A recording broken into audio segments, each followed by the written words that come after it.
Yo la team, on se retrouve pour la vidéo que j'ai annoncée sur mon Instagram, celle du mouchoir usagé que je réutilise pour me moucher. Ah, je rigole, c'est un test. Yo la team, ça y est, on se retrouve en intérieur pour une petite vidéo récapitulative de ma saison 2019. Donc au programme dans cette vidéo, un petit retour sur l'ensemble de ma saison. Donc on va essayer de passer épreuve par épreuve et de faire un petit récap pour chaque épreuve. Et en deuxième partie, je répondrai aux différentes questions qui m'ont été posées sur Instagram. Donc avant de commencer avec la première épreuve, j'ai fini 5e du championnat cette année.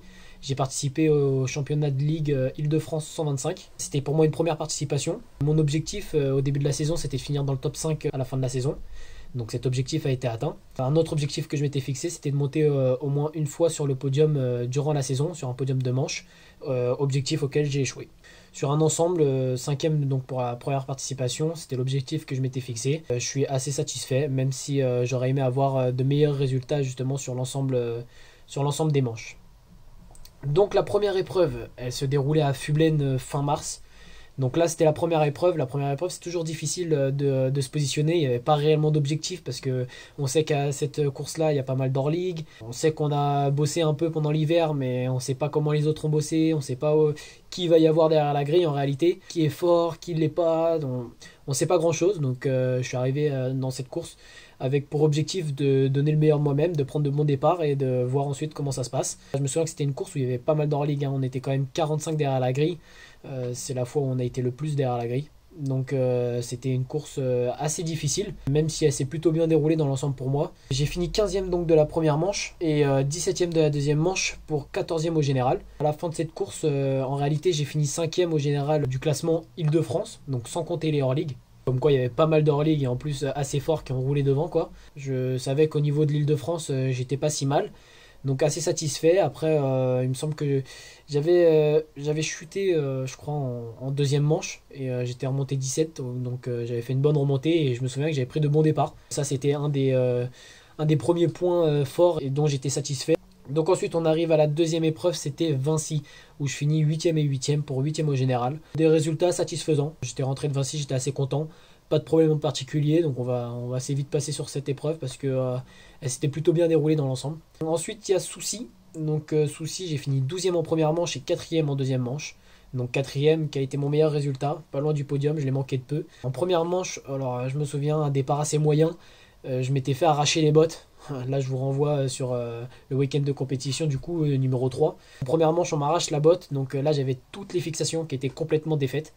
Donc impossible de continuer comme ça, j'avais carrément la botte qui allait s'enlever si je continuais. Donc en haut du camel, j'ai posé la moto, j'ai resserré ma botte, je suis reparti du coup bon dernier et je suis remonté 12e. Assez déçu de cette 12e place parce que je savais que même avec un départ moyen, j'étais quand même pas mal. Donc j'avais de quoi faire une bonne performance aussi en première manche. Mais bon, c'est comme ça et pas autrement. Et du coup en deuxième manche par contre je finis 4e. Donc là je me souviens, très bon départ, je sors après 2-3, au final je suis 3e. Bah là je fais un bon bout de la course 3e, je remontais même sur le deuxième, après j'ai baissé un peu de rythme et j'ai perdu la 3e position en... Bah c'est une erreur de ma part, hein. Sur la remontée, je me souviens un retardataire qui s'est déporté sur ma droite, du coup il m'a bloqué, j'ai pas pu passer et le 4e juste derrière moi est passé. Donc j'ai perdu la 3e position comme ça. Mais bon, ça aussi ça fait partie de la course, j'aurais dû changer de trajectoire ou faire autre chose quoi. Enfin bon, en tout cas ça reste mon meilleur résultat. Donc quand même à la fin de Souci j'étais assez content parce que Souci c'est un terrain sur lequel je n'avais absolument jamais roulé. J'appréhendais un peu le fait d'aller sur un terrain inconnu. Mais au final bah, c'est là où j'ai fait mon meilleur résultat. Donc Souci, j'en garde un très bon souvenir. Chronovert ensuite. Bon, Chronovert, voilà, encore une fois, toutes mes pensées vont au petit Mathieu Montagu qui a eu un accident tragique. 11e, course à oublier pour tout le monde. On passe. 5e épreuve, Fublaine, de retour à Fublaine. Donc là, j'avais fini 11e et 13e. Là, voilà, Fublaine, je me souviens, j'y allais assez déterminé. J'avais bien bossé avant. J'avais à cœur de faire un bon résultat. Je savais que j'étais préparé pour. Sauf que voilà, j'ai chuté en première manche tout seul comme un gros nul, je me souviens. Hein. Là, encore une fois, je vous renvoie au week-end de compétition numéro 5. On le voit très bien, au-dessus du triple, plus de bras, plus rien, impossible de freiner. Je me plante dans l'ornière comme un nul. Donc au final, voilà, j'ai perdu encore pas mal de place. Je sais plus combien j'étais, mais j'étais pas trop mal. Au final, je termine 11e. Et en deuxième manche, je m'accroche 2 fois. Une fois au départ, alors que j'étais bien sorti de la grille. J'étais aussi dans le top 3, je crois, au départ. Au final, je me fais accrocher. Donc, je repars dans les derniers. Et en plus, je me refais bousculer dans le premier tour. Et ça me casse mon frein avant. Donc là, vraiment, voilà, je les avais là.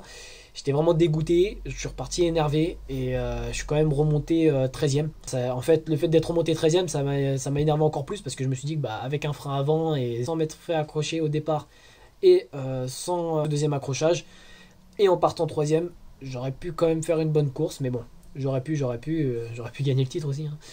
Enfin bref, tout ça pour dire que voilà, j'étais assez déçu au final de ce Fublen. Ensuite, la sixième épreuve, on arrive à Vinci où je fais 8e et 9e pour 9e au général. Vinci, il n'y avait pas grand chose à dire. Là, c'était après la trêve estivale, du coup. J'ai rien fait de mieux, rien fait de pire que ce que je faisais en fait jusque-là. J'étais plutôt satisfait, d'autant plus que c'est là où j'ai eu mes péripéties sur mon moteur. Je remercie encore une fois mon oncle de m'avoir prêté son moteur parce que sans son moteur, j'aurais pas pu participer à la course. Donc encore un grand merci à lui. Avec toutes les galères qu'il y avait eu toute la semaine avant, je me souviens que c'était une semaine de vacances à la base que j'avais. Et j'ai pas beaucoup été en vacances parce que j'ai enchaîné les allers-retours pour avoir un moteur, pour avoir des pièces, etc. Donc c'était un peu la galère. Donc au final, ouais, j'étais quand même content d'avoir fini cette épreuve 8e et 9e. Et enfin Fublen, la dernière du championnat, où je finis 10e et 14e pour 10e au général. Je chute en première manche. En deuxième manche, je fais un départ très moyen, je crois, hein. On va pas se cacher, très moyen. Et je me fais bloquer dans l'intérieur. Il y a un pilote qui a chuté. Je me suis retrouvé derrière et j'ai été bloqué. Donc je suis reparti dernier tout simplement. Et je suis remonté 14. Donc encore une fois, Fublen, j'ai serré les dents parce que physiquement j'étais cramé. J'avais pas beaucoup roulé avant ça. Et voilà, je me sentais vraiment pas à l'aise. J'étais content que ça se termine. J'ai réussi à choper la 5e place à Fublen.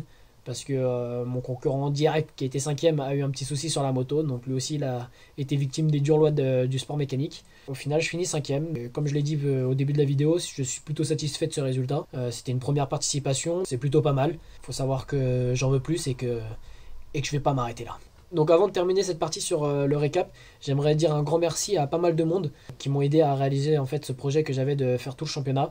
Donc déjà un grand merci à mes parents pour l'aide financière tout au long de la saison. Merci à ma copine qui était là sur chaque entraînement, chaque course avec moi pour m'accompagner, m'aider, m'encourager, etc. Mon frère qui est venu sur pas mal de courses aussi pour m'encourager et être derrière moi. Mon oncle pour m'avoir prêté son moteur et pareil m'encourager lorsqu'il faisait le drapeau. Mon meilleur pote qui a été là durant certaines courses.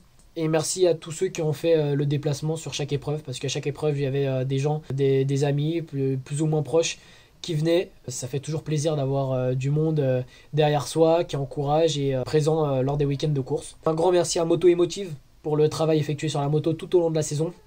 Merci à mon club aussi, l'Elite Motocross de Saint-Vith, qui m'a permis de bien progresser cette année et donc d'obtenir cette 5e place au championnat. Et un grand merci à Access Motoshop et Omoto pour l'aide apportée durant cette saison. Voilà, donc on en a fini avec ce récap. Maintenant, on va passer à la deuxième partie de cette vidéo, la réponse à vos questions Instagram. Ouah, ça pète. Mais sauf que là, en fait, j'ai un souci. C'est que actuellement mon téléphone filme et les questions sont sur mon téléphone. Du coup, on va être obligé de faire une deuxième vidéo dans laquelle j'aurai noté sur un petit papier les questions et auxquelles je pourrai vous répondre. Voilà. Ciao, ciao. Non, je rigole, j'ai trouvé une solution, deuxième bigot, tu connais. Bon, du coup, je me rends sur Instagram pour retrouver toutes vos questions. Et donc, la première question est de Yuri YZ qui me dit basket ou moto. Alors, ça, c'est une très bonne question.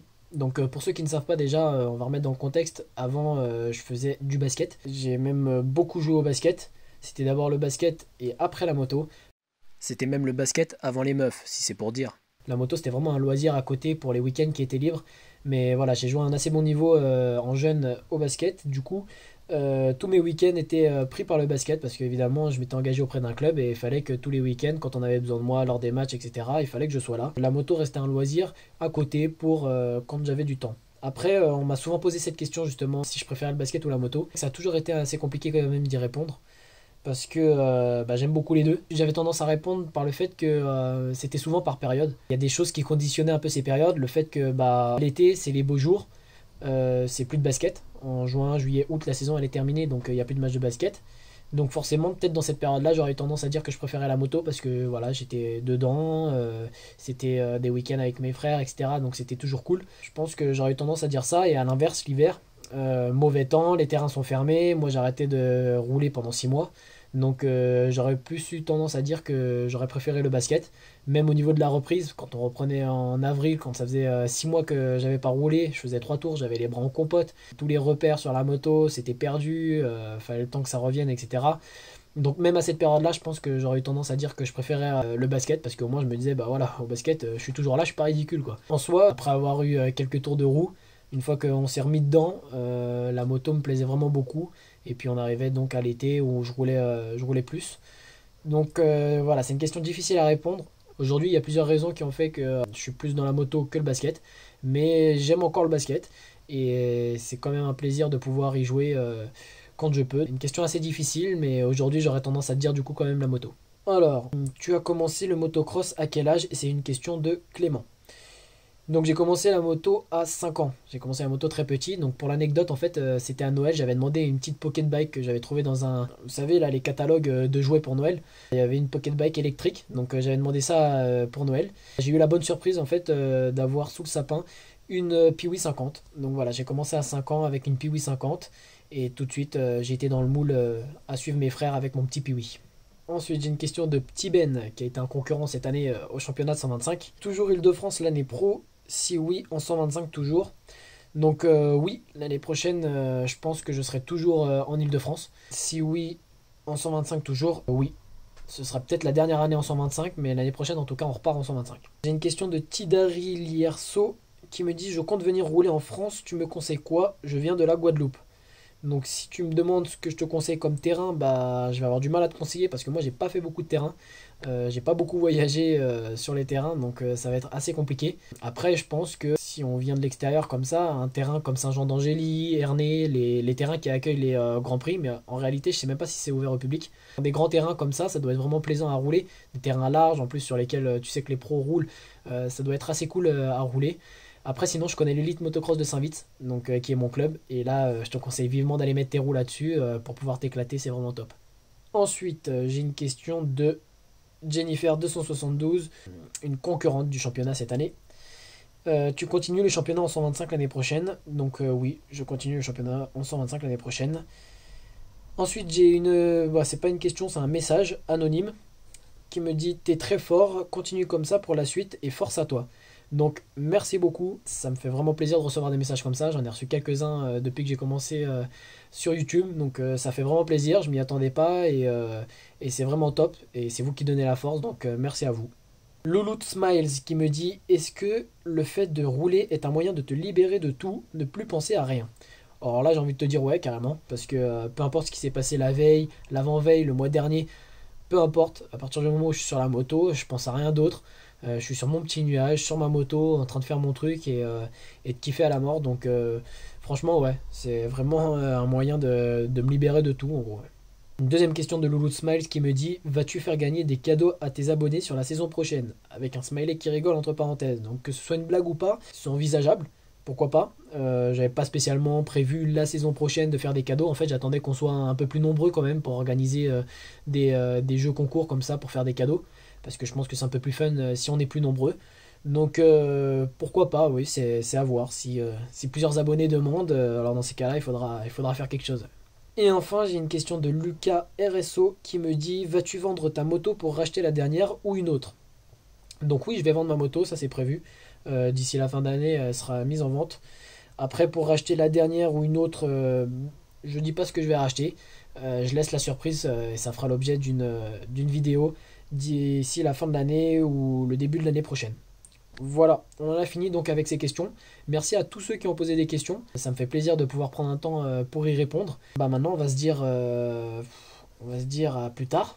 Mais à plus tard quand? Parce que j'aimerais bien qu'on se retrouve quand même sur un terrain avant mars prochain. Bon, sinon au pire c'est pas grave, hein, on fera un tuto make-up, un tuto beauté, on fera quelque chose quoi. Je vais pas vous laisser sans moi. Ça, vous inquiétez pas, je serai toujours là. Enfin voilà, on verra bien. Merci à tous et à bientôt. You don't want no smoke, don't want no jazz, nigga. Got the fully automatic with the extra